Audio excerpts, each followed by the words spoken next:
नमस्कार दर्शकों, स्वागत है आप सभी का हमारे बेहद खास कार्यक्रम सेहत और ज़िंदगी में। मैं हूं आपके साथ शैलजा त्यागी। दर्शकों, सेहत है तो ज़िंदगी यकीनन है। अगर आप लोग सेहतमंद नहीं होते हैं, अगर आपको कोई रोग हो जाता है तो आप कितने तकलीफ़ में अपना जीवन व्यतीत करते हैं।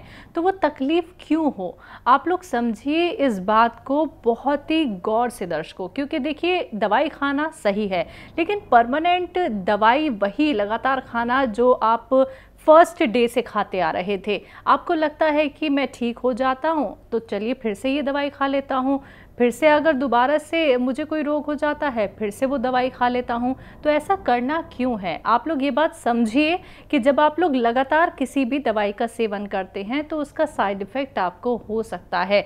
छोटा सा रोग एक बड़े रोग को दस्तक दे सकता है। और जब आप लोग दर्शकों ये समझ लेते हैं कि हमारे घर में ही जब मौजूद हैं वो बेहतरीन कीमती नुस्खे, वो बेहतरीन उपचार जो आप लोग बाहर ढूंढते हैं, यानी डॉक्टर्स के आप लोग चक्कर लगाते हैं, एक नहीं दो नहीं, ना जाने कितने डॉक्टर्स आप लोग बदलते रहते हैं कि किसी से तो हम ठीक हो ही जाएंगे, लेकिन निराशा आप लोगों को हाथ लगती है। तो क्यों आपको घर से बाहर जाना, क्यों आपको किसी और का परामर्श लेना, तमाम डॉक्टर्स आप लोगों को क्यों बदलने, जब आप खुद का ट्रीटमेंट खुद ही कर सकते हैं। बस आपको यही तो जानना है कि आपके घर में जो किचन है उसमें जो मौजूद मसाले हैं, जो नुस्खे हैं, वो कैसे बनाने हैं, कैसे उनका सेवन करना है, ये तमाम बातें आप लोग जानते हैं हमारे साथ जुड़ के। कार्यक्रम दर्शकों लाइव है, लाइव अपना कीमती वक्त निकाल के हकीम साहब आप सभी के साथ जुड़े हुए हैं। अगर आप उनसे बात करना चाहते हैं, रोग संबंधी कोई भी सवाल करना चाहते हैं, तो फ़ोन उठाइए, नंबर्स पे कॉल कीजिए जो आपके सामने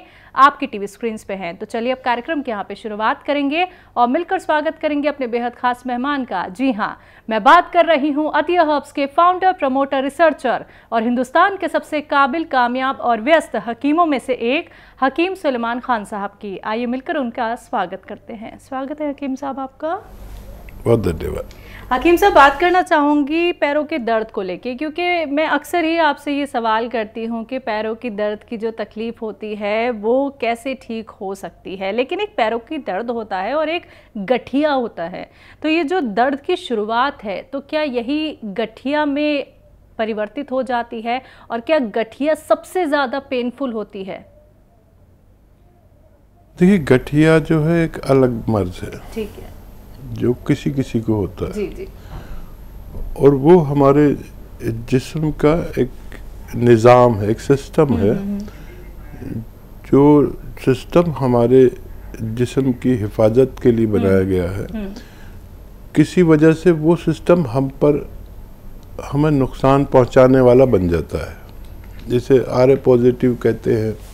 और उसमें काफ़ी शदीद परेशानी है। धीरे धीरे सारे हाथ पैर जकड़ते चले जाते हैं, उंगलियां टेढ़ी होती चली जाती हैं, घुटने जाम होते चले जाते हैं, और वो हर जोड़ पर हमला करता है।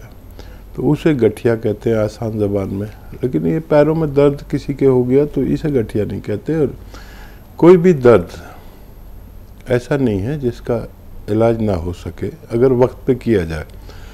जोड़ों में दर्द है तो उसका भी इलाज है। लेकिन हम देखते हैं कि बुखार आता है तो हम बुखार की दवा तो फ़ौरन ले लेते हैं, ठीक हो जाते हैं। और कोई बीमारी होती है, लेकिन गठिया रोग, क्योंकि इसका इलाज यूनानी में है, तो एलोपैथिक इलाज के साथ 6-7 महीने यूनानी इलाज करना चाहिए गठिया का। बाकी आम जो दर्द हैं वो तो तकरीबन 70 किस्म के दर्द होते हैं, वो सब आसानी से ठीक होते हैं। लेकिन गठिया रोग जो है दुनिया का सबसे ज़्यादा जटिल रोग है। इसको अच्छा करने में कम से कम 6-7 महीने, साल भी लग सकता है। तो इलाज तो वही है, गोंद सियाले आधा ग्राम लें अगर जोड़ों में दर्द है, कमर में दर्द है, नसों में दर्द है। लेकिन अगर गठिया है तो फिर आप यही इलाज करें, लेकिन उसके साथ में आधा चम्मच अलसी का पाउडर के साथ इस्तेमाल करें, तब फ़ायदा होना मुमकिन है। तो बिल्कुल दर्शकों, देखिए जोड़ों का दर्द अलग, गठिया अलग, क्योंकि ये सवाल करना इतना ज़रूरी था कि कई बार क्या है पेशेंट नहीं समझ पाता है कि क्या हमें जोड़ों का दर्द चल रहा है या फिर गठिया हो गई है। तो बहुत अच्छे से हकीम साहब ने आपको बता दिया है दर्शकों। ऐसे ही आप लोग भी अपने सवाल हमारे साथ शेयर कर सकते हैं। आप लोग भी सवालों के जवाब के साथ साथ नुस्खे जान सकते हैं।